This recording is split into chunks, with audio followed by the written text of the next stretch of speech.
आज हम cell injury के डिफरेंट पाथवेज डिस्कस करेंगे। मेनली दो पाथवेज हैं सेल इंजरी के।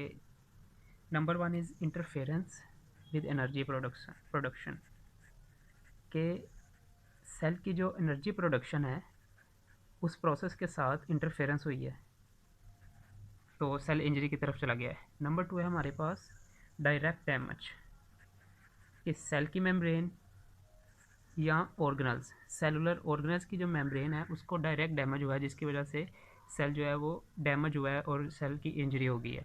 ये दो फैक्टर डिस्कस करेंगे। सबसे पहले हम interference with energy production, number one जो फैक्टर है उसको हम इस वीडियो में डिस्कस करेंगे जी।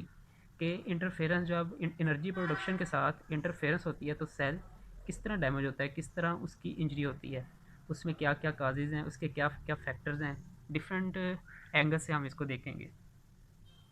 पहले तो कुछ जो टर्म्स हैं वो हम देख लें, उनको सीख लें। नंबर वन पे आती है हाइपोक्सिया। हाइपोक्सिया जो है वो डिक्रीज्ड ऑक्सीजन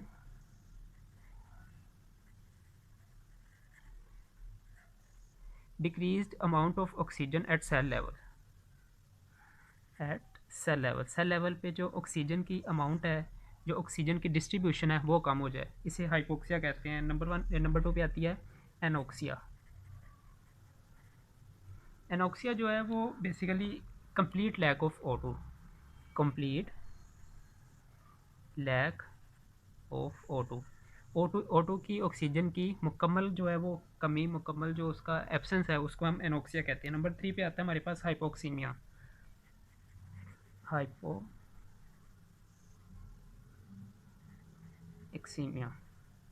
हाइपोक्सीमिया है decreased oxygen in the blood, blood के अंदर ऑक्सीजन की कमी हो जाना। Decrease O2 in blood, blood के अंदर ऑक्सीजन अगर कम हो जाए तो उसको हम हाइपोक्सीमिया कहते हैं। और लास्ट वन है इस्कीमिया। इस्कीमिया जो है वो है कि reduced blood supply to the tissue leading to hypoxia. अगर टिश्यू को ब्लड सप्लाई लूज़ हो जाएगी तो ऑक्सीजन नहीं मिलेगी, और अगर ऑक्सीजन नहीं मिलेगी तो हाइपोक्सिया हो जाएगा। इस्कीमिया की इसमें दो वजूहत हो सकती हैं। नंबर वन है कि ब्लड वेसल जो है वो कंस्ट्रिक्ट कर रहे हैं, ऐसी सूरत में जो ऑक्सीजन है वो सेल को नहीं मिलेगी और उसको उसकी कमी हो जाएगी ऑक्सीजन की सेल्स के अंदर, बॉडी सेल्स के अंदर। और दूसरा है कि हार्ट फेल हो जाए ब्लड को सक्सेसफुली पम्प करने में, इस सूरत में भी जो सेल्स को ऑक्सीजन नहीं मिलेगी। तो ये दोनों इस्कीमिया के काजेज़ हैं। अब हम देखेंगे कि हाइपोक्सीमिया किस तरह हो सकती है। कि ब्लड के अंदर बहुत कम ऑक्सीजन है, हाइपोक्सीमिया यही है ना कि decreased O2 in blood, blood के अंदर जो है वो ऑक्सीजन की कमी। तो इसको हम देखते हैं कि ये इसके डिफरेंट काजेज देखते हैं कि कौन कौन से केसेस इसमें हो सकते हैं।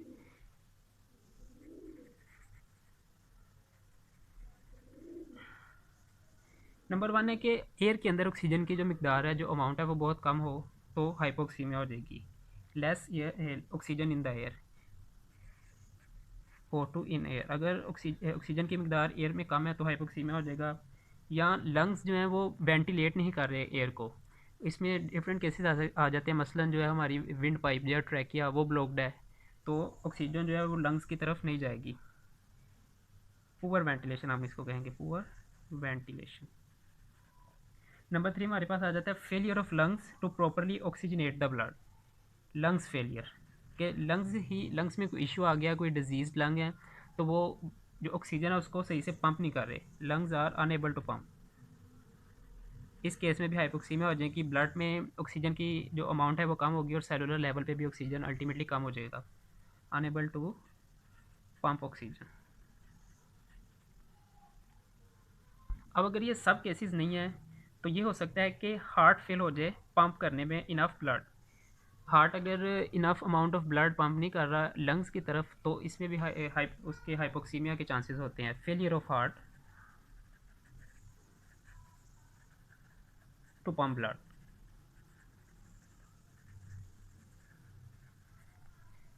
इसके बाद आता है कि लंग्स के अंदर इंक्रीज डेड स्पेस है। डेड स्पेस, लंग्स के अंदर जो डेड स्पेस है वो इंक्रीज़ हो गया है तो इस केस में भी हाइपोक्सीमिया होगा, ब्लड में ऑक्सीजन कम जाएगी और सेलुलर लेवल पे भी अल्टीमेटली कम डिस्ट्रीब्यूट होगी और ये तमाम फैक्टर्स जो हैं वो अल्टीमेटली सेल इंजरी की तरफ जाएंगे। डेड स्पेस जो है वो the volume of air that is inhaled but not take part in gas exchange. Air का वो वॉल्यूम जो हम इनहेल तो करते हैं लेकिन वो जो है वो लंग्स में जो एल्वेलाई का लेवल है उसमें वो ब्लड में डिस्ट्रीब्यूट नहीं होता, वेंटिलेट नहीं होता, तो वो जो वॉल्यूम है उसको हम डेड स्पेस कहते हैं, तो वो इंक्रीज़ कर जाती है। अब इसके अलावा अगर ये सारी प्रॉब्लम्स नहीं है फिर भी ऑक्सीजन का जो लेवल है वो सेल में कम है, तो उसकी और वजह हो सकती है वो है कि जो रेड ब्लड सेल्स हैं वो कम है, अमाउंट ऑफ ब्लड कम है, खून की कमी है, तो लेस आरबीसीज। ठीक है, ये एक अनीमिक केस है, अनीमिया कह सकते हैं इसको। ये रेड ब्लड सेल्स की मिकदार अगर कम है तो भी जो ऑक्सीजन जो है वो पुअरली सेलुलर लेवल पर उसकी डिस्ट्रीब्यूशन पुअर हो जाएगी। या inability of haemoglobin to carry oxygen, carbon monoxide की अगर पॉइजनिंग हो जाए तो हीमोग्लोबिन अनेबल हो जाती है ऑक्सीजन को डिस्ट्रीब्यूट करने के सेल लेवल पे, क्योंकि जो कार्बन मोनोऑक्साइड है वो टाइटली बॉन्ड हो जाती है और उसको छोड़ती नहीं है। So carbon monoxide poisoning. इसके बाद हमारे पास आ जाता है high affinity haemoglobin. High affinity haemoglobin जो है वो ऑक्सीजन के साथ वेरी टाइटली बाउंड होती है और जब सेल लेवल पे जाती है तो ऑक्सीजन को छोड़ती नहीं है, जिसकी वजह से सेल में ऑक्सीजन की जो अमाउंट है वो कम हो जाती है। अब हमारे पास आता है कि अगर ये सारे फैक्टर्स नहीं हैं फिर भी सेल लेवल पे जो ऑक्सीजन की जो अमाउंट है वो कम है, तो इसमें हमारे पास आ जाता है failure of cell to utilise oxygen. Cell की अपनी मशीनरी है उसमें जो है ख़राबियाँ पैदा हो गई हैं जिसकी वजह से वो ऑक्सीजन को यूटिलाइज़ नहीं कर पा रहा। इसमें हमारे पास कुछ फैक्टर आ जाते हैं पॉइजनिंग के, मसलन सेल में पॉइजनिंग हो गई है, डिफरेंट केसेस हैं, डिफरेंट चीज़ों से पॉइजनिंग हो। अब हम देखेंगे कि अगर सेल ऑक्सीजन रिसीव नहीं कर रहा प्रॉपरली, कम ऑक्सीजन रिसीव कर रहा है तो उसके क्या कॉन्सिक्वेंसेस हो सकते हैं। नंबर वन हम देखते हैं कि ग्लूकोज मेटाबॉलिज्म। हमें पता है कि ग्लूकोज मेटाबॉलाइज होकर पायरुवेट में कन्वर्ट होता है ग्लाइकोलाइसिस प्रोसेस में, उसमें 2 मोल्स एनर्जी हमारे पास बन जाती है। उसके बाद वो एसिटाइल CoA में कन्वर्ट होता है, बाद में माइटोकॉन्ड्रिया में जाता है फर्दर उसकी अपनी मेटाबॉलिज्म के लिए। सो ये नॉर्मल प्रोसेस है in the presence of oxygen. इसमें हमें 38 मोल एनर्जी मिलती है। और in the absence of oxygen, absence oxygen में ये है कि पायरुवेट जो है वो लैक्टिक एसिड में कन्वर्ट हो जाता है। सेल में लैक्टिक एसिड एक्यूमुलेशन होती है जिससे सेल की पीएच में कमी आती है। जब सेल की पीएच में कमी आती है तो जो सेल का क्रोमेटिन मटेरियल है, जो सेल का क्रोमेटिन मटेरियल है उसकी पिक्नोसिस हो जाती है। Pyknosis is irreversible condensation of chromatin in the nucleus. So nucleus जो है उसकी इरिवर्सिबल कंडेंसेशन हो जाएगी तो सेल डैमेज होगा और डेथ की तरफ चला जाएगा। इसके बाद आता है सोडियम पोटाशियम एटीपेज। सो अगर ऑक्सीजन ही होगी, सेल की मेटाबॉलिज्म नहीं चलेगी, तो एटीपी में कमी आ जाएगी। एटीपी में कमी आने से जो इनऑर्गेनिक फॉस्फेट है उसकी अमाउंट बढ़ जाएगी। सो इस तरह भी सेल डैमेज होगा, सेल की एनर्जी डेप्रीवेशन हो जाएगी और अल्टीमेटली सेल डैमेज होगा और सेल की डेथ हो जाएगी। आयन इम्बैलेंसेस जब भी होंगे तो जो बाहर सेल का बाहर वाला इन्वायरमेंट है उसमें जो आयन की कंसनट्रेशन है वो 10,000 फोल्ड मोर है as compare to inside of the cell. Cell के अंदर से सेल के बाहर जो आयन्स की कंसनट्रेशन है वो 10,000 गुना ज़्यादा है। तो अल्टीमेटली जो आयन्स हैं वो अंदर की तरफ रश करेंगे। डिफरेंट आयन्स जैसा कि सोडियम है, कैल्शियम है, क्लोरीन है, तो वो अंदर की तरफ मूव करेंगे और बाद में पानी भी अंदर मूव करेगा और अल्टीमेटली सेल डैमेज हो जाएगा। इसके बाद हम देखते हैं कि पानी जब सेल के अंदर एंटर होगा तो वो उसके डिफरेंट ऑर्गन्स में भी एंटर होगा। ये मैंने इधर दिखाया है माइटोकॉन्ड्रिया, ये है नॉर्मल, इसको हम नॉर्मल कह सकते हैं।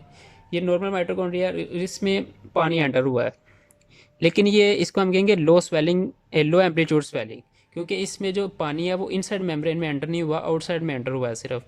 और इसके बाद आ जाता है कि वो केस जिसमें पानी जो है वो अंदर वाली मेम्ब्रेन में एंटर हो जाए, जिसमें बेसिक सारे फंक्शंस हो रहे होते हैं, मेटाबॉलिज्म हो रही होती है, एनर्जी प्रोड्यूस हो रही होती है, तो अगर उसमें एंटर हो जाए तो उसको हम कहेंगे हाई एम्पलीट्यूड स्वेलिंग। दोनों केसेस में एनर्जी डेप्रीवेशन होगी, एटीपी नहीं बनेगी और सेल का मेटाबॉलिज्म जो है वो डिफेक्ट हो जाएगा उसमें, और अल्टीमेटली इंटरफेरेंस होगी एनर्जी प्रोडक्शन के साथ और सेल डेथ हो जाएगी।